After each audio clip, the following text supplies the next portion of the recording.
Hello student, आज हम इस वीडियो में क्लास 6 एडगेट बुक का lesson number 11 a moon beam comes solve करेंगे। स्टूडेंट, जैसा कि आप जानते हैं ये आपके न्यू सेशन की लेटेस्ट बुक है जिसके आज हम कंप्लीट आंसर जानने की कोशिश करेंगे। जैसा कि आप चैप्टर का नाम देख रहे हैं, यहाँ लिखा है moon beams comes. Moon beams का मतलब क्या है? चंद्र किरण, मतलब चंद्रमा की जो किरणें हैं उसको क्या कहते हैं? मून बीम्स कहते हैं। कम्स मतलब आना। तो रात में जब आप सोते हैं उस समय चंद्रमा निकलता है तो उसकी जो किरणें होती हैं वह आती हैं उसी के ऊपर। Choose the correct option and right, सही विकल्प चुनकर लिखें। Question number first, what comes deep in the night? क्या चीज़ रात के अंधेरे में क्या आता है? मतलब क्या चीज़ रात के अंधेरे में आती है? तो उसका आंसर क्या है? Moon beam. Sun beam, sun तो सुबह से सूर्य सुबह दिखता है, कैंडल तो रात में जलती है, लेकिन मेन क्या है?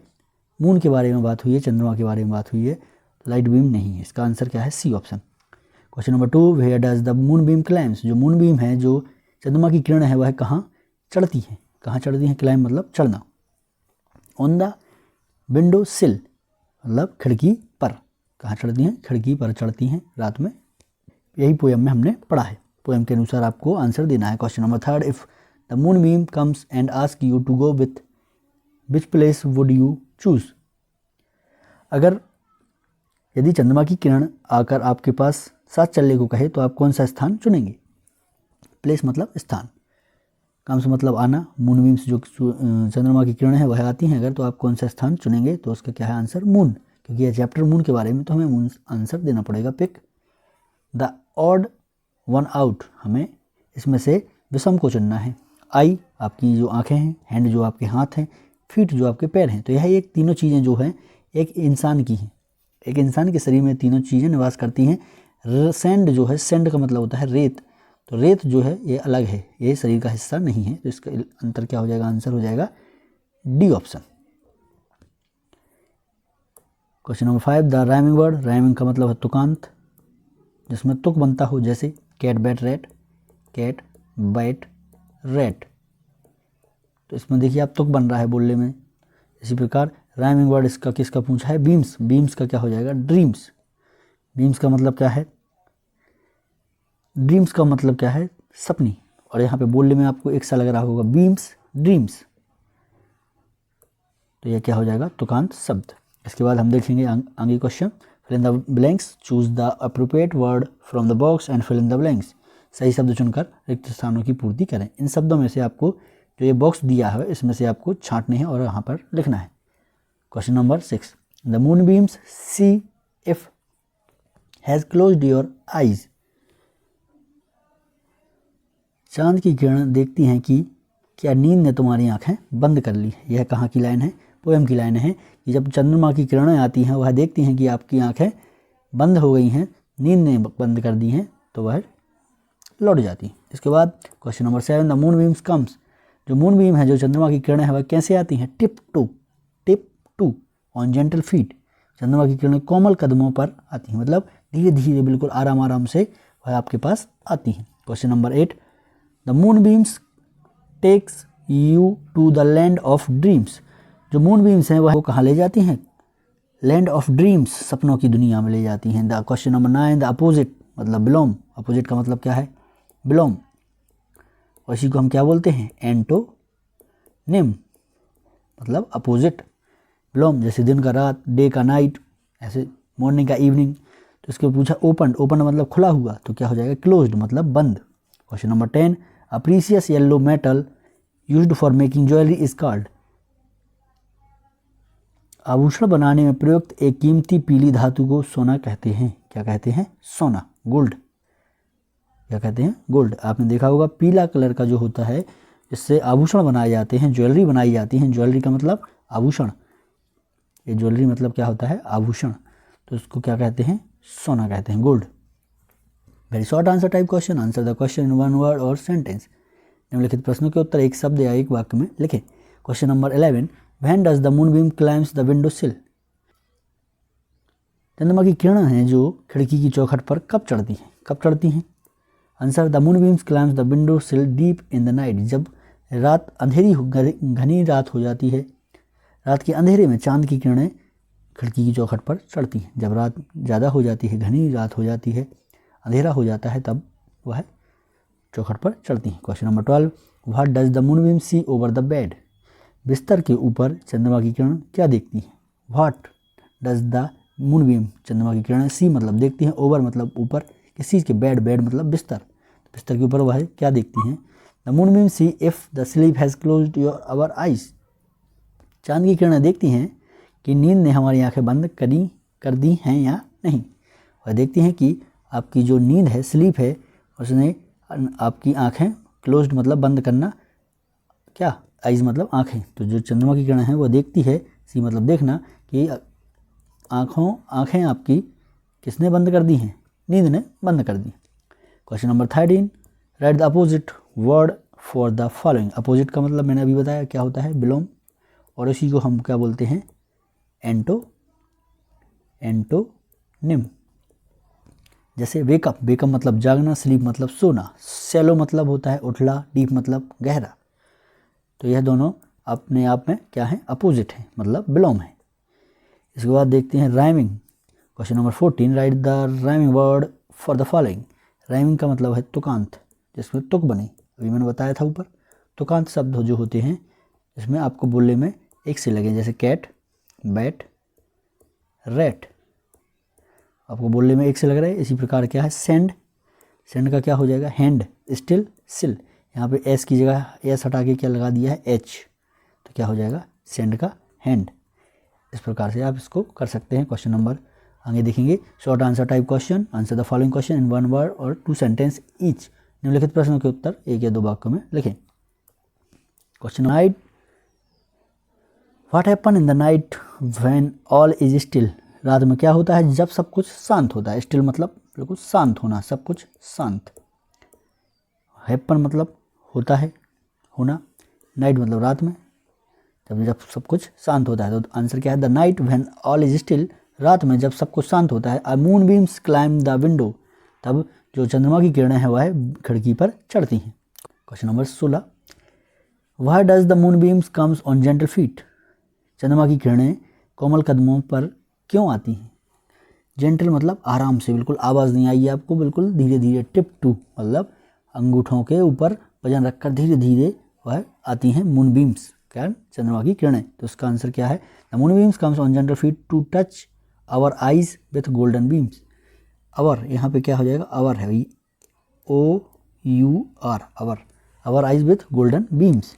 चांद की जो किरणें हैं, चंद्रमा की जो किरणें हैं, वो कोमल कदमों से चलकर हमारी आंखों को सुनहरी किरणों से छूती हैं। क्या करती हैं वह? मैंने बताया था आपको किस चीज़ से छूती हैं? सुनहरी किरणों से वह आकर आपकी आंखों को छूती हैं। गोल्डन मतलब होता है सुनहरी, बीम मतलब किरणें। Question number 17, to which land does the moon beams takes you. जो मून बीम्स है, चंद्रमा की किरणें हैं, वह किस भूमि पर आपको ले जाती हैं? तो आंसर क्या है? The moon beams take us to the land of dreams. जो किरणें हैं वह हमें, चंद्रमा की किरणें हमें सपनों की दुनिया में ले जाती हैं। ड्रीम्स मतलब होते हैं सपनों की दुनिया, ड्रीम्स मतलब होता है सपने, लैंड मतलब भूमि, कहाँ ले जाती हैं? सपनों की दुनिया। इसको क्या करना है? Question number 18, rearrange the letter and make meaningful word. हमें मीनिंगफुल वर्ड बनाने हैं इससे। तो इसका क्या हो जाएगा? जेंटल, जेंटल मतलब आराम से, कोमल तरीके से। और इसका क्या हो जाएगा? टच, TUC, टच मतलब क्या है? स्पर्श, आराम से आप जब चीज़ किसी को छूते हैं तो क्या होता है? स्पर्श। और जेंटल का मतलब क्या है? कोमल, क्या है? कोमल। तो इस प्रकार से आपको रीअरेंज करना है। रीअरेंज मतलब व्यवस्थित करना है किसी चीज़ को, अक्षरों को पुनर्व्यवस्थित करके सार्थक शब्द बनाएं। इसके बाद लॉन्ग आंसर टाइप देखेंगे हम। Question number 19, write 5 sentence about the natural object that you see in the sky, sun, moon, stars. आपको आकाश में दिखाई देने वाले किसी भी प्रकार की वस्तु, चाहे वो सन, सूर्य हो, चाहे मून, चंद्रमा हो, या स्टार, सितारे हो, उनके बारे में आपको लिखना है। यहाँ देख सकते हैं आप। Moon is a natural satellite of the earth. जो मून है वह किस प्रकार की सैटेलाइट है? नेचुरल सैटेलाइट है। चंद्रमा पृथ्वी का प्राकृतिक, नेचुरल मतलब प्राकृतिक, उपग्रह है। सैटेलाइट का मतलब क्या है? उपग्रह। इस चीज़ का है अर्थ का। It moves around the earth, वो कहाँ मूव करता है, यह पृथ्वी के चारों ओर घूमता है। It shines at night by the light of the sun, यह रात में चमकता है, सूर्य के प्रकाश के कारण यह रात में चमकता है। It is round in shape, its shape change every day, इसका जो आकार है चंद्रमा का वह क्या है, हर दिन बदलता है। एवरी डे मतलब प्रत्येक दिन, प्रतिदिन। शेप जो है उसका आकार बदलता है, और नहीं तो ऐसे कैसे रहता है, वह राउंड शेप का, वह गोलाकार होता है। There is no life found on moon, चंद्रमा पर जीवन नहीं पाया जाता है। तो हमने किसके बारे में लिख दिया है, ये मून के बारे में लिख दिया है, किसी एक के बारे में लिखना था, या सन या मून या स्टार्स के बारे। इसके बाद हम देखते हैं जो ये पोएम थी, ये मैंने आपकी यहाँ रख दी है, यहाँ पे इसके बारे में बताया हुआ है। Question number 20, read the following poem carefully and answer the question given below. आपको यह पोएम कविता ध्यानपूर्वक पढ़ना है और उसमें प्रश्नों के उत्तर देना है। Oh come with me and see the moon, आओ मेरे साथ और क्या देखो, चांद देखो। If we have time we will visit Mars, अगर हमारे पास समय होगा तो हम मार्स की यात्रा भी करेंगे। मार्स का मतलब क्या है यहाँ पर, मंगल, मंगल पर भी जाएंगे। It really quite a pleasant trip, यह वाकई एक बहुत ही सुखद यात्रा है। सुखद, प्लीजेंट का मतलब क्या है, सुखद, और ट्रिप का मतलब क्या है, यात्रा। इसका मतलब क्या है, यात्रा। Great fun at night with all the stars, रात में तारों के बीच बहुत मज़ा करते हैं। That's shine like diamond in the sky, जो आकाश में हीरों की तरह चमकते हैं। तो क्वेश्चन देखते हैं, what does the poet want to see, poet क्या देखना चाहता है, कवि क्या देखना चाहता है। तो आंसर क्या है, the poet want to see the moon, क्या देखना चाहता है, मून, चांद को देखना चाहता है। Question number 2, does the poet want to go along और विथ हिज हर फ्रेंड, मतलब क्या कवि अकेले जाना चाहता है या अपने मित्र के साथ। तो the poet wants to go with his her friend, वह अपने दोस्त या अपने किसी मित्र के साथ वह जाना चाहता है। Question number 3, where are the planning to visit, वे कहाँ घूमने की योजना बना रहे हैं। तो वे क्या बना रहे हैं, they are planning to visit Mars, वह मार्स पर जाने की भी प्लानिंग कर रहे हैं कि अगर उनके पास समय होगा तो वह कहाँ जाएंगे, मार्स पर जाएंगे। Question number 4, how does the stars shine in the sky, आकाश में तारे कैसे चमकते हैं। The stars shines like a diamond in the sky, यहाँ लिखा है ये लाइन जो है डायमंड की तरह, हीरे की तरह। डायमंड का मतलब क्या है, हीरा। स्काई मतलब होता है आसमान। तो आसमान में जो सितारे हैं, वह तारे हैं, वह किस प्रकार चमकते हैं, हीरे की तरह चमकते हैं। Question number 5, right any one pair of the rhyming word from the passage, दिए गए अनुच्छेद से तुकबंदी वाले शब्दों का एक जोड़ा लिखिए। राइमिंग का मैंने बताया, तुकांत क्या होता है, तुकांत शब्द।